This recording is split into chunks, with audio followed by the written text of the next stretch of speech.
Hello, everyone, and welcome to the Franchise Show.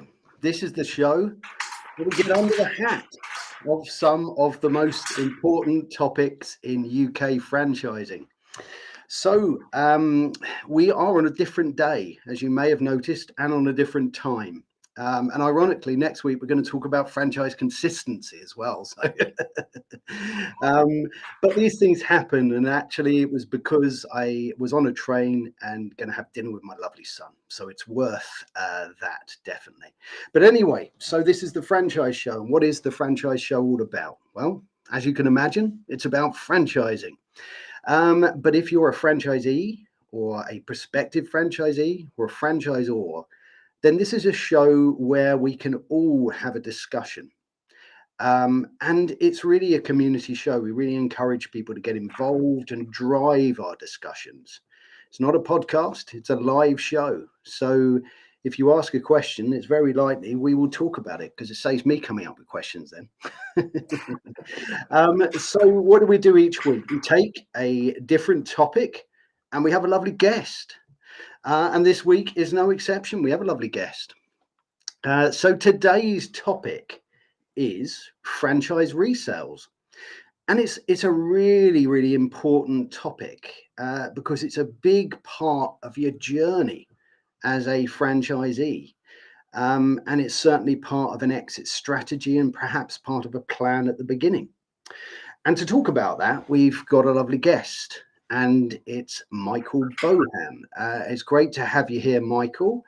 Thanks for being a guest on the Franchise Show. Welcome. And perhaps you could give us a little introduction to what you do and how you've come to appear in the franchising world. Well, I put a few people up on the screen. No problem at all. Thanks so much for having me. It's Michael Bohan. I'm the managing director for Franchise Resales. We've been doing franchise resales now since 2007. So it feels like a long time. I've been involved since 2012 myself. We basically help franchisees and franchisors exit their businesses. In simple terms, if a franchisor has a franchisee who wants to exit, then we work with the franchisor. And if a franchisee comes to us direct, we work with the franchisee. But of course, you have to work with the franchisor at the same time because it's kind of a tripart agreement. Fantastic. Well, I'm glad you're here to talk about franchise resales then. Interesting. That's great. No, that's fantastic and a great introduction. Before we get into today's topic, let's introduce a few people who have joined us live today. We have the fantastic Sia, and Sia is a lovely person who I met through something called the Hounds of the Business Hour.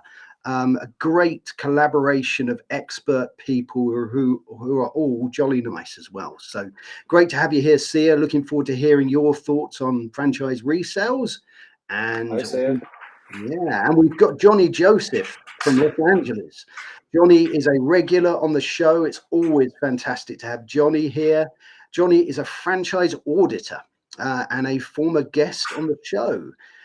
So it's always interesting to have his thoughts as he whizzes about the USA auditing businesses that are in our wonderful world of franchising. Great to have you here. We have the ever wise Simon Wise, and he's put hello, franchise friends. Always good to have you here, Simon. We have a LinkedIn user that said hello. Well, hello to you too.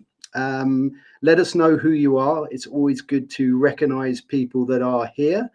And we have the wonderful Penny Hopkinson. Now, Penny is one of our wonderful sponsors and has written, I'm going to do it the old-fashioned way, but she's written oh no, it's the wrong way round. Sorry, Penny. Give me a second. Give me a second. Hold on.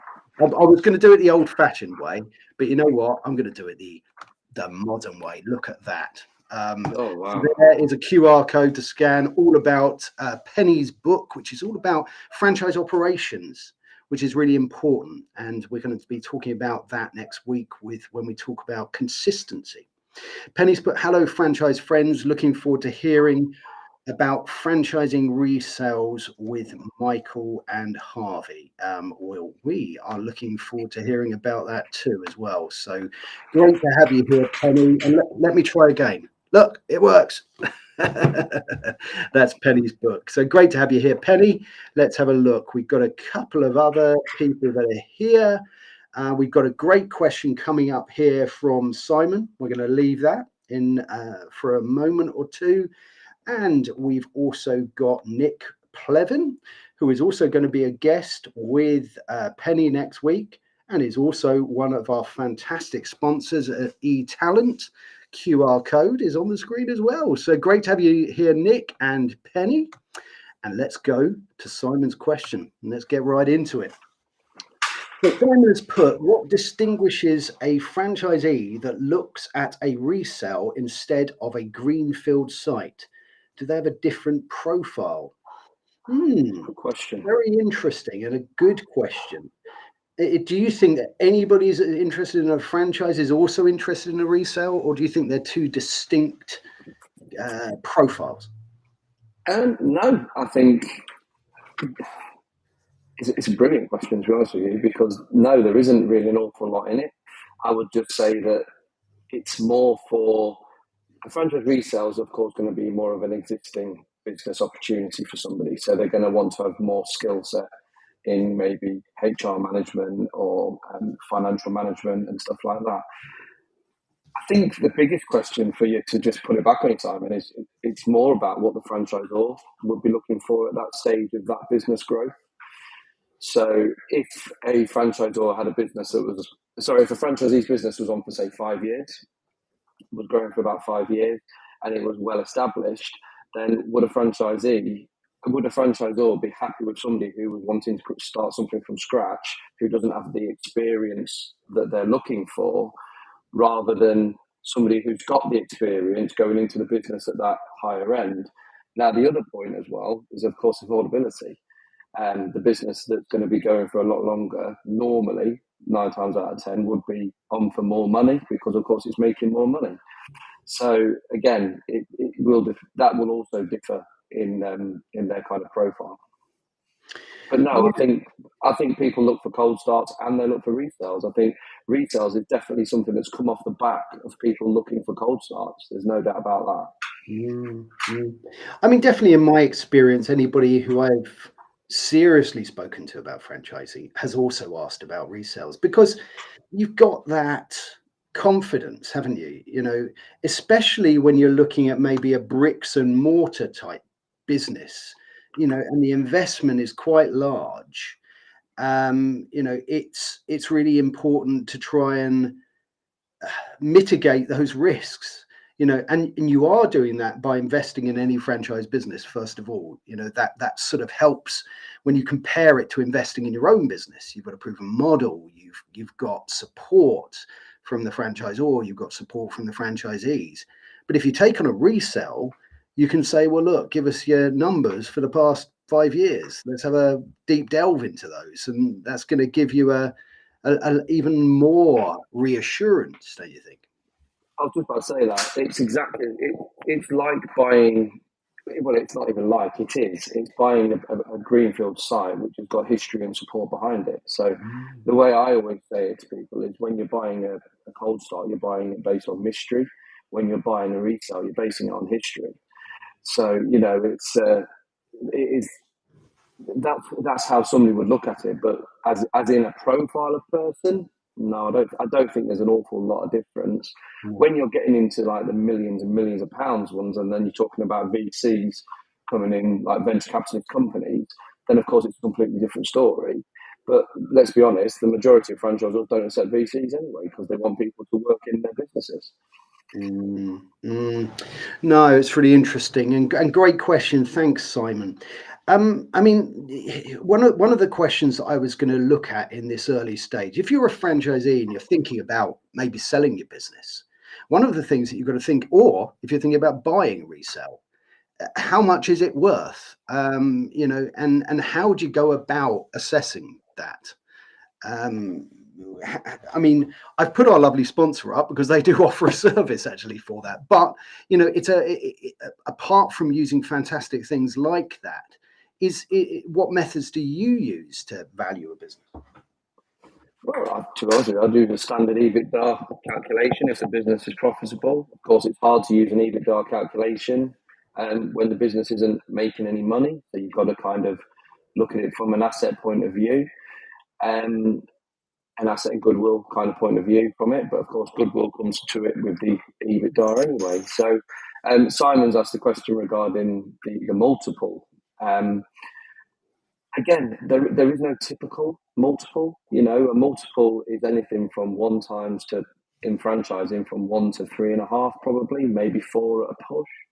When you're getting into the food and drink kind of sectors, it can go a bit higher for like the really well-known brands. But I'd say for everybody, at the end of the day, it's worth what someone's prepared to pay for the business and how much you're prepared to take for the business. Like, there's 3 prices for a business. There's how much the buyer wants to pay for it, there's how much the seller wants for it, and how much the banks will lend on it. So it's all very much part of the negotiation. You can sit here and say, right, okay, I'll put 3 times on that business, but then for some reason the business hasn't sold for a while, and the seller then gets to a point where circumstances change and they just want out. So they'll take whatever they can for the business, So it's a real open question, if I'm honest. Mm. I think you said some really interesting things there about what a business is worth. It's what someone's prepared to pay for it. It's what somebody wants for it, and it's what the bank is prepared to lend on it.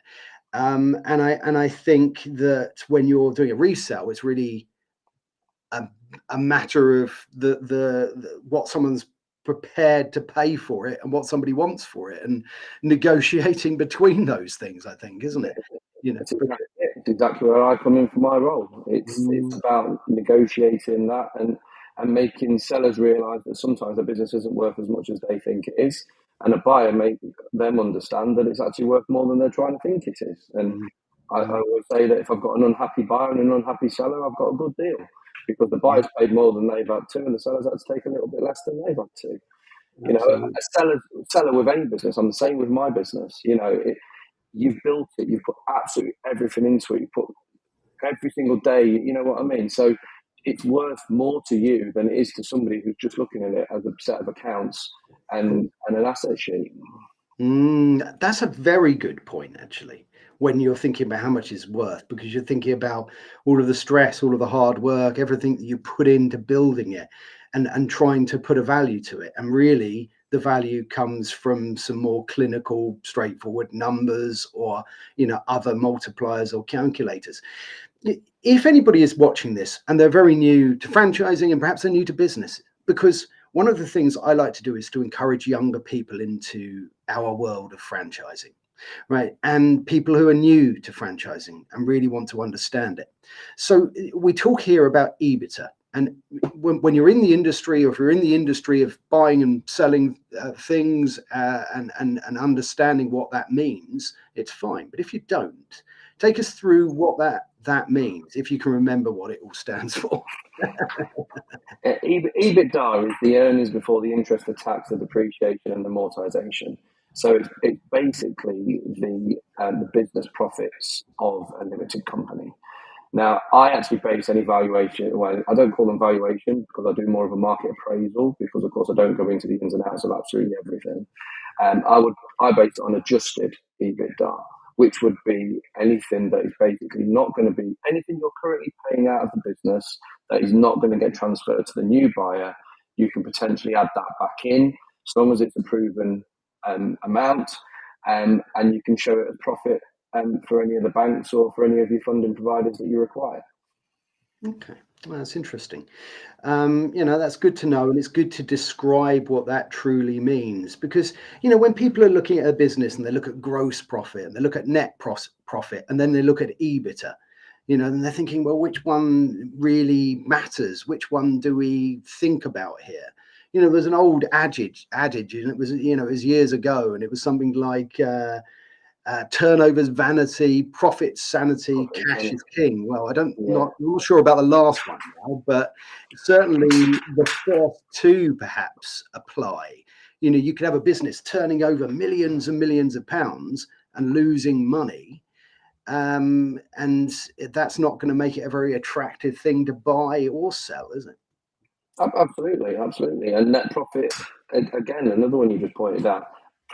I don't take notice of net profit at all, because the net profit you can make look however you want it to look. You know, the idea is you pay your accountant to be tax efficient.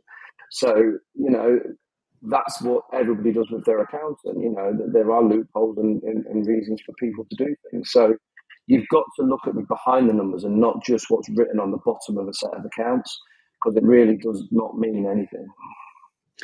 Yeah, absolutely. I think I like what you said there about looking at behind the numbers. You know, because there's lots of other elements to see if a business is successful or interesting to buy. I mean, as a franchisee, at what stage do you think that you should think about your resale? I always think really right near the beginning, you should think about your exit strategy and your longer term plan. Or do you think that that offers a more negative approach when you're starting something new and it should be something that just happens when it happens? What's your thinking? No, absolutely not. I think one of the first questions when you're looking at starting a brand new greenfield site should be what can how, can you help me with my exit strategy? What is my plan? And as a franchisor, one of your first questions should be, what is your exit strategy? The reason I say that is because if you don't know where somebody's trying to go, you can't help them get there. If they want to be out of the business within, say, 10 years, well, that could be 2 5-year terms. That would mean there's a renewal after 5 years and potentially them talking to you after 7 years on exactly what their plan is for that 10-year term. If for whatever reason, and they're telling you they want, say, 500,000 or £1 million for their business, if you can see that the way that they're working after 2 or 3 years isn't going to get them anywhere near that, then you can speak about it before and say, look, this was your plan. Is this still your plan? And then if they need to exit for whatever reason at that point, then they can. I Mhm. think it's something you need to look at all the time. And I don't mean as in, oh, I need to have a check of my exit plan like every month, but I think once a year with your business plan, and let's be honest, not everybody looks at their business plan every single year. Um, you know, you should be adjusting your business plan, making sure that it is on target for what you want it to do, and Mhm. because that's what's there for to help you. An exit plan is literally just a version of your business plan, to give you an idea of where you want to go. No, absolutely.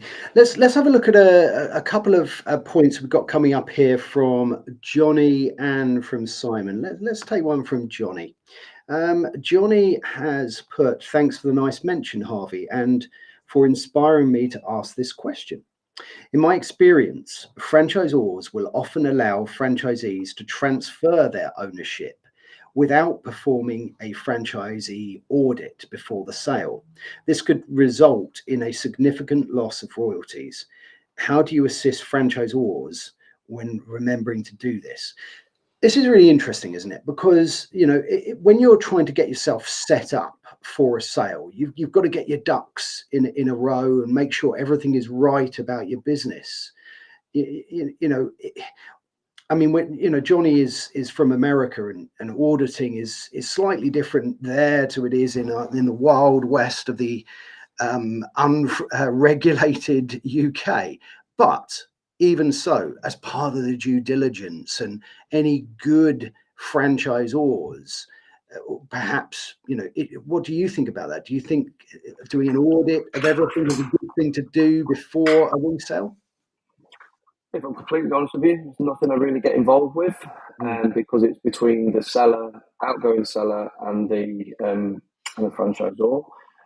Some franchisors that I do deal with, they run their own audits, of course, before a completion takes place, so they understand exactly where that business is, and if there are any outstanding monies that need to be chased in. But normally, a lot of their systems are aware of that anyway. So I would say that the ones that have got good systems are a lot more on top of that. But I think it's a great point. And you nailed it, to be honest with you, Harvey, where you said unregulated. We don't have to do this kind of thing over in the UK. Should we? Yeah, of course we should. But I think it's just a case of the more franchisors get it into their heads, the more it will happen. I think the American franchisors that are in the UK now, they're definitely pushing it more on their networks. I've definitely seen that more, but no, not with the other ones, unfortunately. Great question, Johnny. And it's always interesting to hear the perspective of somebody who is in America, and it's such a different environment there. And hopefully we take the best elements of it and integrate it into our business, and we have hopefully ethical franchising. And I think that that's a place that everyone certainly wants to get to. Let's have another look at a question here from Simon. How involved is the franchisor in the resale process? This is a great point, because at the beginning, Michael, you mentioned the fact that franchisees can come to you, and then you would then speak to perhaps the franchisor, or franchisors can come to you as well.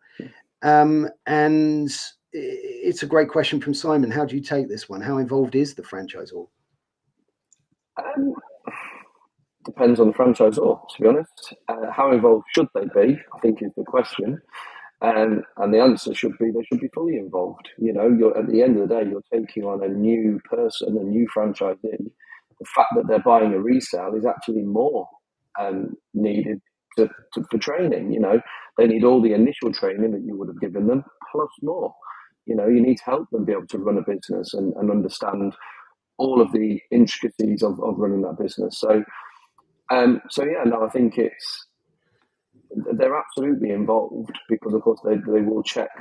I will make sure that I've got somebody who's got the right criteria for the franchisor that I'm working with anyway, so that 9 times out of 10 that person is acceptable to them. And sometimes they're not. Sometimes they slip through, or they tell you what they want to tell you, as you know, in recruitment, Harvey. But I think what I try to do is get the franchisor involved as much as possible. So letting them sort of getting involved with all the operational side of taking on that person, while I deal with the actual sale of the business. So it just takes that little bit off their table. But yeah, no, it's a great question, and they absolutely be involved with it. It is a good question.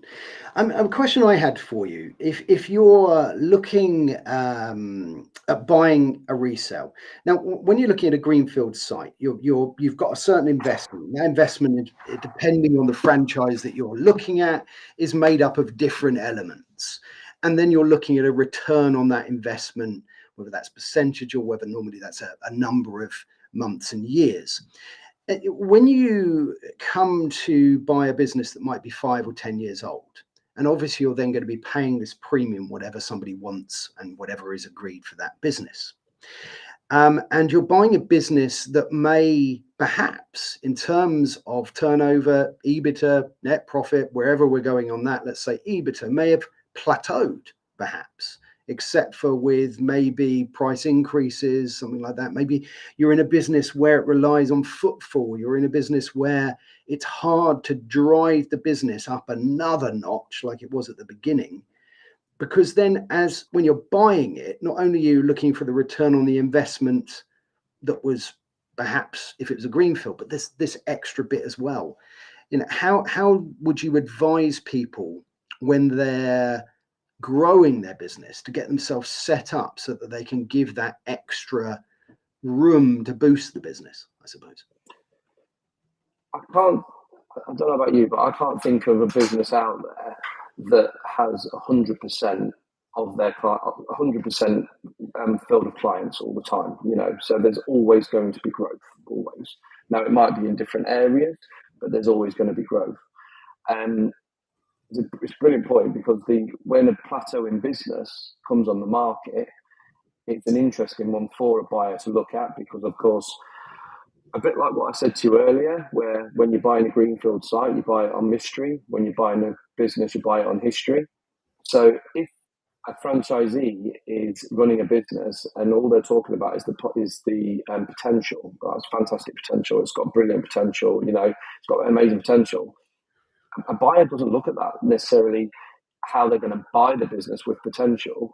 They'll pay for it what it's worth, and then the potential they'll take into account what they're going to do, and then that'll be their profit in the end.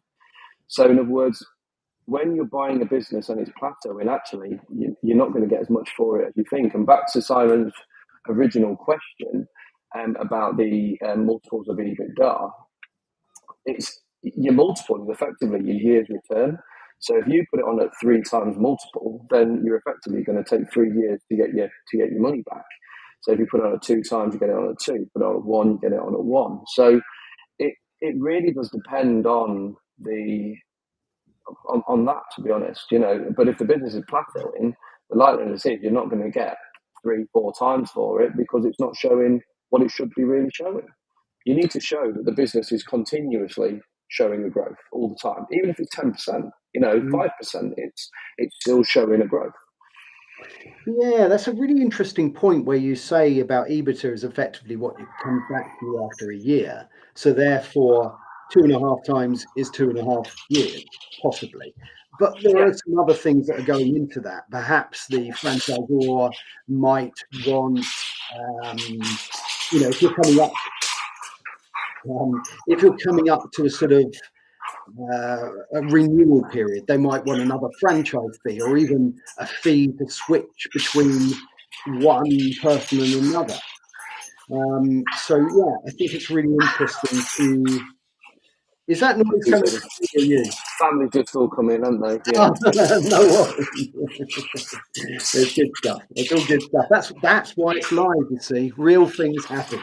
But no, I like that, because people are gonna understand then how they value their business, and I think that that's really important, to at least have some sort of gauge on how they might do that.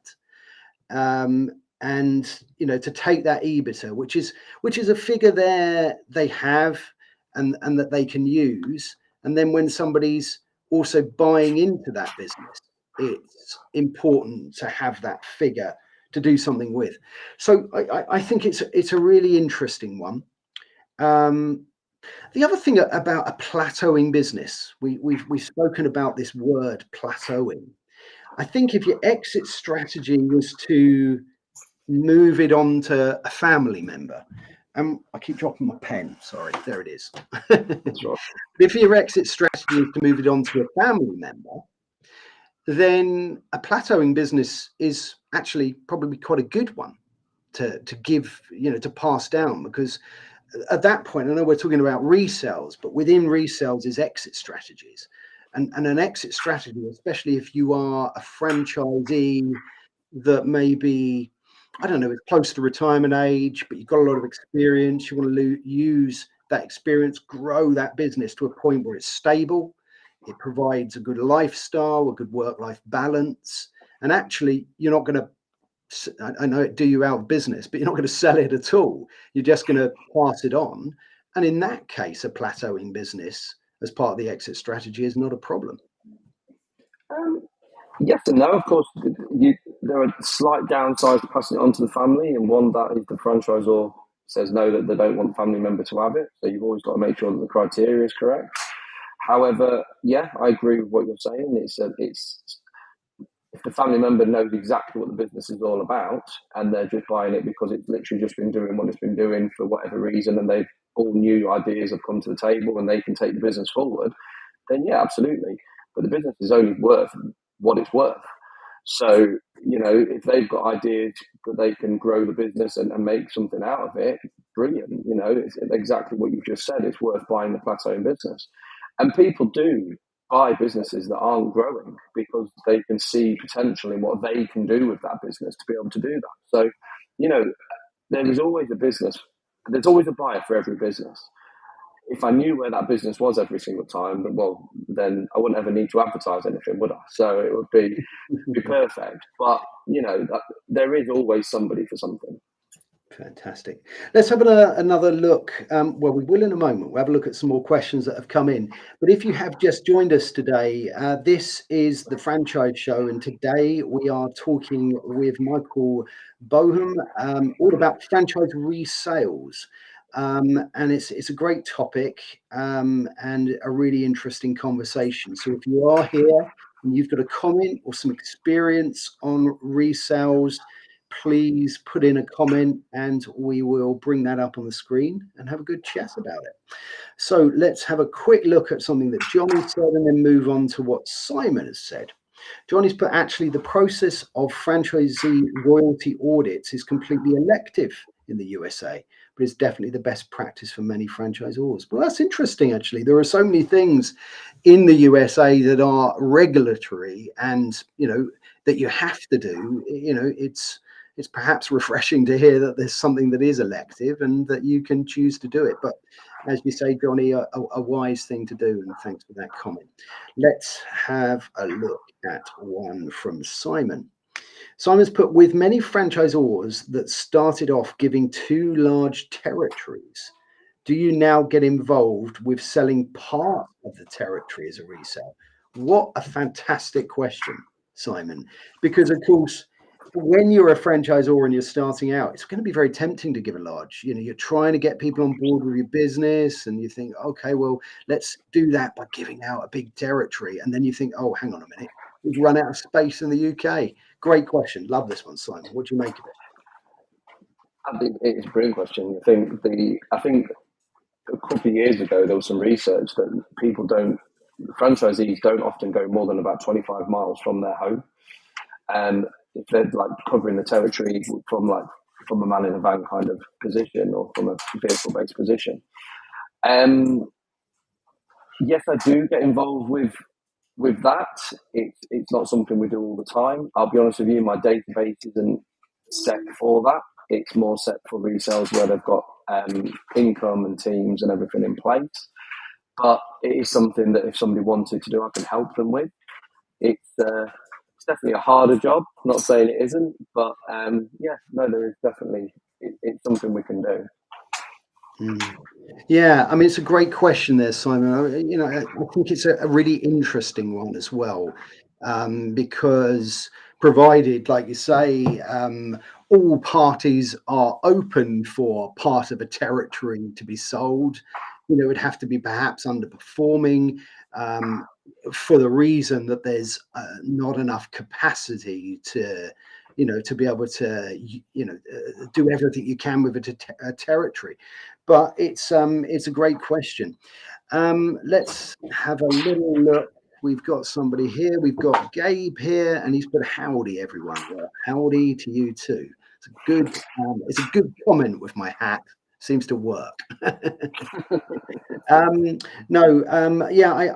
think it's really important when you're thinking about territories, when you're thinking about your resales. I mean, as a franchisor, do you think resale should be something that you should be thinking about?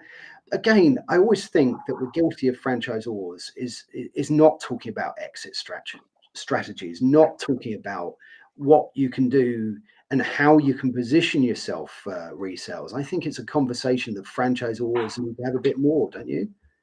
Absolutely. Every single person who buys a franchise will exit at some point. They're not going to want to die at work. So there is always going to be an exit. So you might as well know what the plan is. Yeah, absolutely. And it's knowing that or talking about that right at the beginning is an important thing to do, isn't it?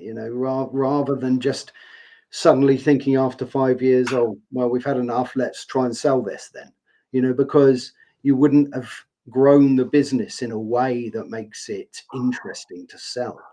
That's a good question, actually.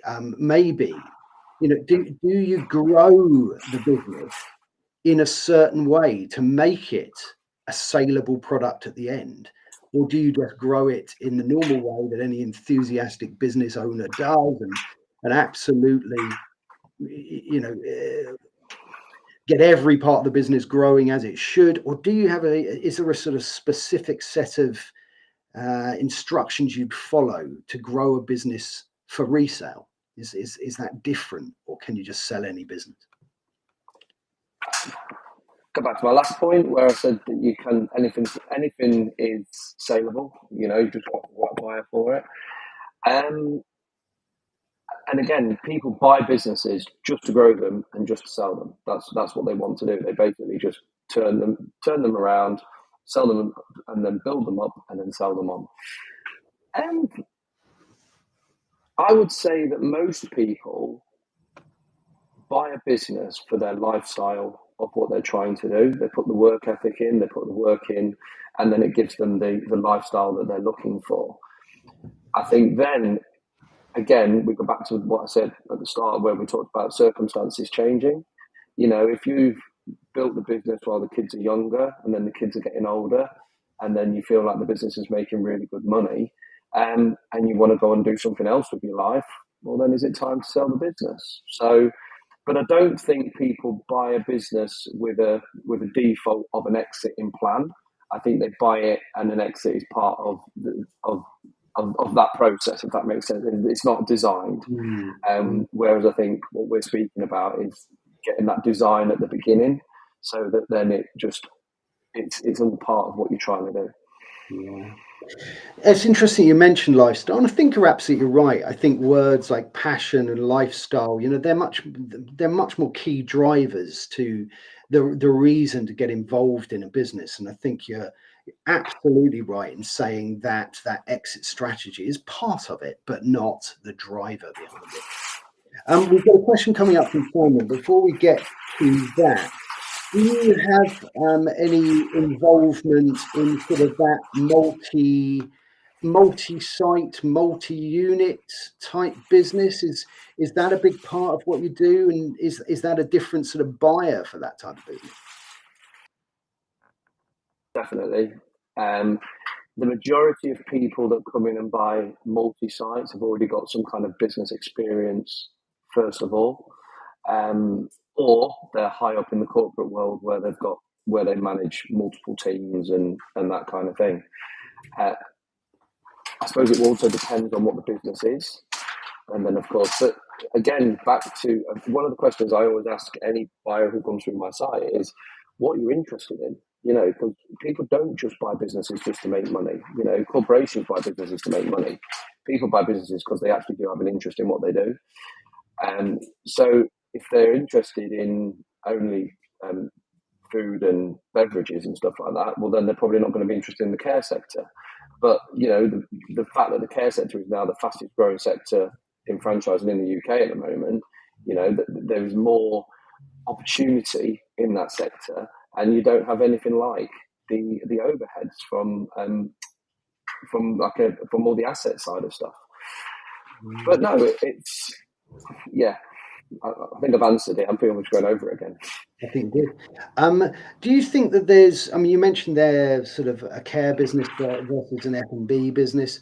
In terms of resale, do you think that bricks and mortar, I say that when we talk about F&B businesses, when we think of QSR type businesses, is that a much harder process for a resale than something that just has a territory and some customers?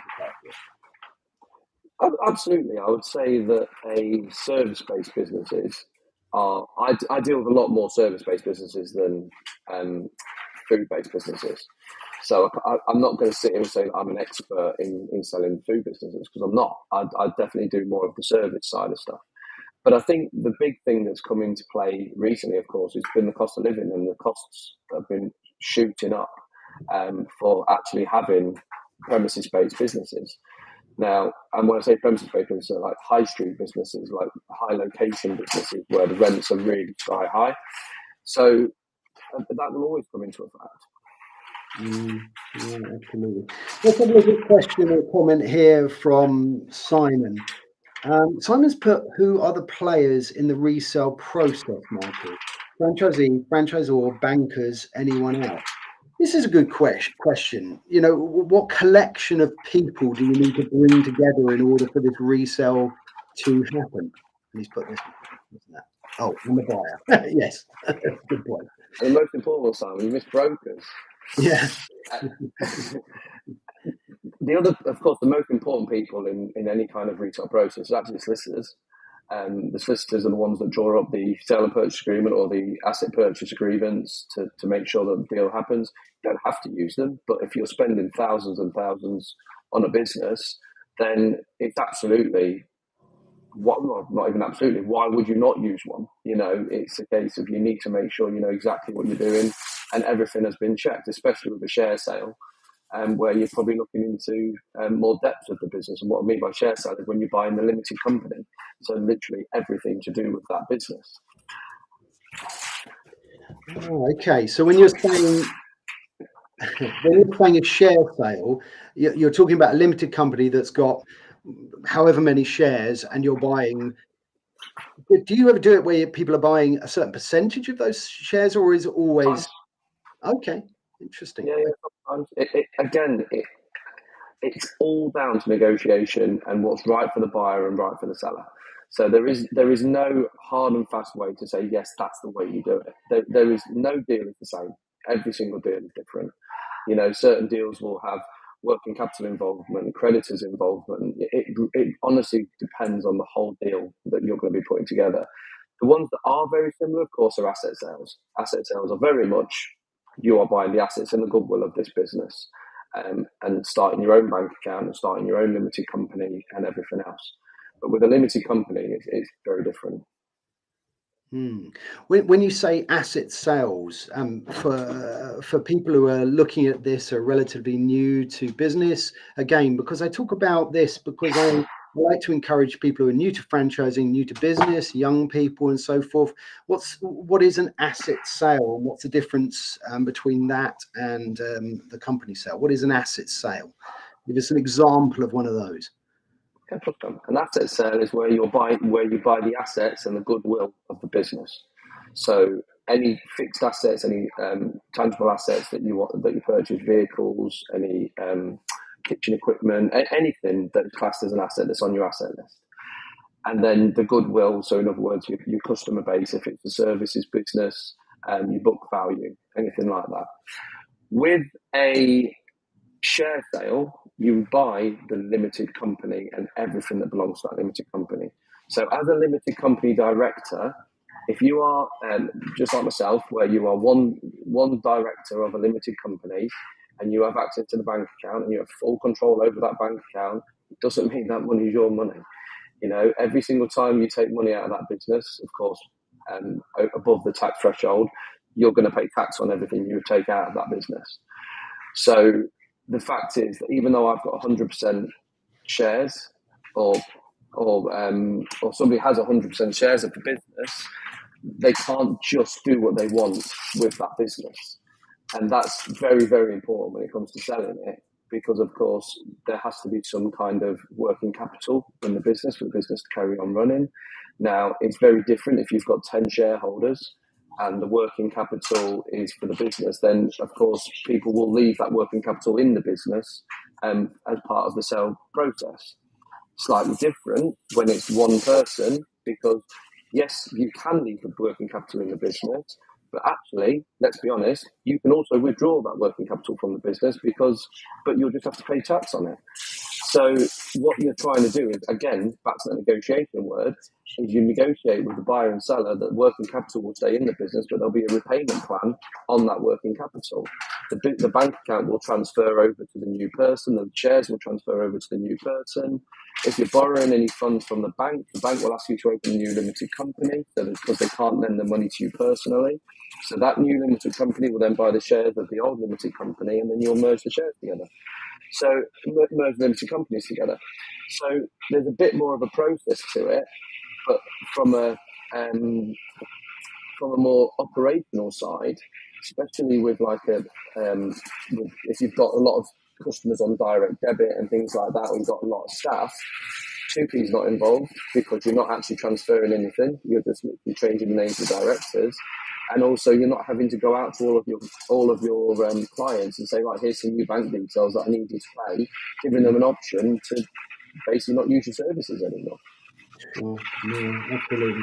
Let's have another quick look. We are starting to draw towards the end of today's session. A couple of things from Simon. I put you down first on my list. Yes, he did, because you said he forgot brokers. Look at that. Michael, he's true. He's right. He did put you first. In fact, he didn't I just think say it was the brokers. semicolon. It Huge. wasn't the comma, it was the semicolon that put me off. Very good, very good. Let's have a look. We have sort of touched on this, I think, but let's have a look. Sorry, this is a great session. Are the majority of resale are the majority of resales share sales or goodwill sales? Goodwill sales. Okay. It's a great question. I would say I do more share sales than asset sales, but it also can depend on the size of the business. So if the business is a smaller business, say sub 100,000, then the more likely you're going to do an asset sale. But again, for the reasons explained before, depends on what the business is. You may think that a share sale is going to be better. The downsides to share sales are, of course, that your solicitor's costs are going to be more because there's a lot more for them to do due diligence on.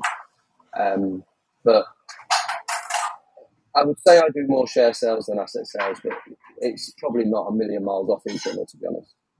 Fair enough. I mean, how do you measure goodwill? I mean, do we just go back to EBITDA and no, fair enough. That's good. That's the answer I really wanted. But yeah, I mean, when you talk to when right at the top end of this conversation, when we talked about somebody that had grown a business and they put their heart and soul into it, even though this is a franchise business and you've got lots of support, but you still have to grow it. You still have to put your heart and soul into it. And it's very natural to overestimate what that is all been worth money. Yeah. So yeah, how do you do it? Very hard. It is a little bit finger in the air. What I will say is that, go back to the multiples question that we were talking about. When you value something with a multiple, okay, for instance, if you are running a lawn care business on your own and you're going out in the van and you're doing all the work and you know all the customers, yeah, then that will be a low multiple, i.e., that will be probably 1.5 times absolute max, okay, and probably more close to 1.25. The reason I say that is that the risk factor for an incoming person is massive. You've got to find somebody, one, who's going to do exactly what you're going to do, and you've then got to introduce them to all of your clients as a one by one person and make sure that all them clients stay with your business. Okay. Now, if they don't, you'll have some kind of thing in your sale and purchase agreement or your APA, that will basically cover you for that. And normally a franchisor will have a retention or something on the whole of the funds. When it gets to like 3-4 times, that's because you've got management structure in place. So you're basically selling a business that you are quite far away from, as in you don't get involved with the day-to-day opportunities, but you are more doing you're working. We talk about working on a business instead of in a business. It's very much you are at the working on a business stage. So you've got a full general manager in place. You've got a management set up. You've got everything below that, all the way down to the service providers. The risk of you changing as a director is far less because, of course, you don't do the day-to-day. So the more you take yourself away from the business, the more the business is actually worth. I think that's such a fascinating point, almost, in fact, probably to end with. But I think it's really interesting that when you're looking at this, has been a revelation for me. I think, when I'm listening to you talking. But if you do take it like that, if you can get your business to a point where it works without you, it's not personal to you, and that's hard, isn't it? Because when you're running a business, you mentioned lawn care or anything where you've got direct contact with a number of important customers. People buy from people and they get to know you, and like you say, that's a very hard thing to move that on to someone else. Really, really interesting. Absolutely. the risk factor is huge, and that's where the multiple comes in. Of course, the other point, the multiple is it's got to make the money. So but again, we come back to that point again. It's all about the different reasons and the different negotiation as part of everything, anyway. Yeah. No, I think that's fascinating because people watching this can take away the fact that if they get involved in any kind of franchise business and they can get it to a point where they've got a team of people, a structure in place, and they're away from the business working on that business, because work-life balance, that's always a good place to aim towards anyway. You're also helping your potential resale. So I think that's a great point.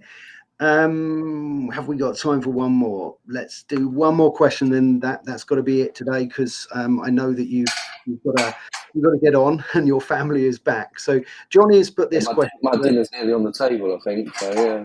Is it? Well, look, I think. Well, look, we'll try and answer this one very quickly. Typically, how long does a resale take to complete? I think that even if we could give a range here, from the time someone's interested in reselling to it, officially being passed over and them out of the business, where does that sort of sit timescale wise? I'd say, as an average, 18 months. Okay. Okay, and it can be. I can find a buyer within a day if I've got that person on my database, and you've got the right business, and they fit together. We can find a deal together. On average, even once you've found the buyer, you're probably looking at, by the time you've gone through all the franchisor criteria process, or my process, and everything that's as part of that, all the negotiation and the solicitors and everything, you're looking at 6 months anyway, with funding. If the but on average, 18 months, probably up to 2 years, I would say is an average. But I like to say to people between 12 and 18 months is where it really should be. Fantastic. I mean, that's great to know. Finding a buyer. That's where it is. But that's great to know, because if someone thinks it's 2 or 3 months or a month, it's not going to be there. And they've really got to set themselves up to think about this 2 years before when they actually want to do it. And 3 years, there we go, 3 years. So, as I say, that's. And I say that. And the reason I say that is because if you're running your business tax efficiently, and then for all of a sudden you start piling in your profits, and to show that the business is actually really making a profit, two things: watch out for HMRC, and the other thing as part of that is, of course, you want to show that for consecutive years, because of course any EBITDA valuation is normally done over a 3-year period. So if you're going to do that, do it properly. But of course, it's going to cost you in tax every time you do that, because it's going to really show your profit. Of course. No, great advice. Look, I know you've got to go, so we are going to draw towards a conclusion today. I'd like to, first of all, thank everyone for being here live today, for your fantastic comments. As ever, they always drive the conversation, and I love the comments that come in. I'd like to thank you, Michael, for your time and for your family's time this evening, and for changing the day and time as well. It's very much appreciated. So thanks for being on the Franchise Show today. No problem at all. It's been really good fun and some really good questions. Cheers, Simon. Yeah, fantastic. And it just leaves me to talk a little bit about next week.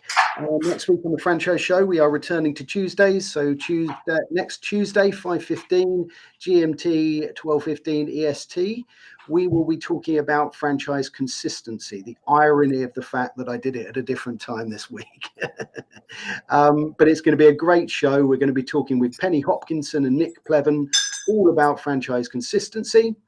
And also join us next Thursday for Franchising Brand Stories, where we're going to be talking to Prosperity Housing. That's going to be a fantastic one as well. And that is next Thursday, 5:15 GMT, 12:15 EST. So until next time, my friends, take very good care and see